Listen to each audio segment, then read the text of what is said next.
Hello everyone, welcome to Havya's mini vlog lunch box series day 7. ಇದು ನನ್ನ last day of the lunch box series. ನಾನಿವತ್ತು lunch ಬಾಕ್ಸಿಗೆ ಸೌತೆಕಾಯಿನ ಬಳಸಿ ರೋಟಿನ prepare ಮಾಡಿದ್ದೆ. ಇದ್ರ ಜೊತೆಗೆ ನಾನಿಲ್ಲಿ ತೆಂಗಿನಕಾಯಿ ಮತ್ತು ಕಡಲೆ ಬೀಜನ ಬಳಸಿ ಚಟ್ನಿ ಪ್ರಿಪೇರ್ ಮಾಡ್ಕೊಂಡಿದ್ದೆ. ಸೌತೆಕಾಯಿನ ನಾವು ಸಮ್ಮರಲ್ಲಿ ಎಷ್ಟು ಇನ್ಕ್ಲೂಡ್ ಮಾಡಿಕೊಂಡ್ರೆ ನಮ್ಮ ಡಯಟಲ್ಲಿ ಅಷ್ಟು ಒಳ್ಳೆಯದು. ಯಾಕಂದರೆ ಸೌತೆಕಾಯಲ್ಲಿ ನೀರಿನಂಶ ತುಂಬಾ ಇರುತ್ತೆ, ನಮ್ಮ ದೇಹಕ್ಕೆ ತುಂಬಾ ಒಳ್ಳೆಯದು.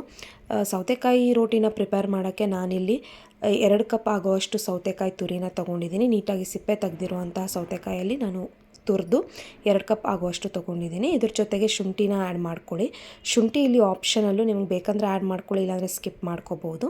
ಇದ್ರ ಜೊತೆಗೆ ಸಣ್ಣದಾಗಿ ಹೆಚ್ಚಿರುವಂತಹ ಕರಿಬೇವಿನ ಸೊಪ್ಪನ್ನ ಆ್ಯಡ್ ಮಾಡ್ಕೊತಿದ್ದೀನಿ. ಈಗ ಇದಕ್ಕೆ ಸಣ್ಣದಾಗಿ ಹೆಚ್ಚಿರುವಂತಹ ಮೆಣಸಿನ್ಕಾಯಿ ನಿಮ್ಮ ಖಾರಕ್ಕೆ ಅನುಗುಣವಾಗಿ ನೀವು ಆ್ಯಡ್ ಮಾಡ್ಕೋಬೋದು. ಈಗ ಇದಕ್ಕೆ ಕೊತ್ತಂಬರಿ ಸೊಪ್ಪನ್ನ ಆ್ಯಡ್ ಮಾಡ್ಕೊಳ್ಳಿ.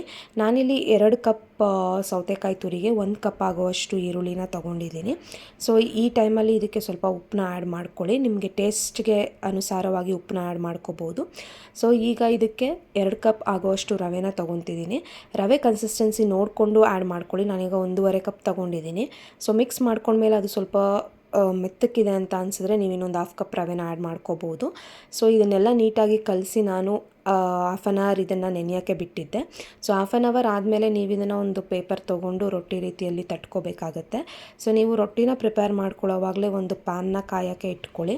ಸೊ ಪ್ಯಾನ್ ಕಾದಿದ್ದು ಆದಮೇಲೆ ರೊಟ್ಟಿನ ಎತ್ತಿ ಪ್ಯಾನ್ ಮೇಲೆ ಹಾಕಿ ನೀವು 2 ಕಡೆ ಸುಟ್ಕೊಂಡ್ರೆ ಕುಕುಂಬರ್ ಅಥವಾ ಸೌತೆಕಾಯಿ ರೋಟಿ ರೆಡಿ ಆಗುತ್ತೆ. ಸೊ ಈ ಸಮ್ಮರಲ್ಲಿ ಈ ರೆಸಿಪಿನ ಎಲ್ಲರೂ ಟ್ರೈ ಮಾಡಿ, ಹೇಗಿದೆ ಅಂತ ಕಮೆಂಟ್ ಬಾಕ್ಸಲ್ಲಿ ತಿಳಿಸಿ.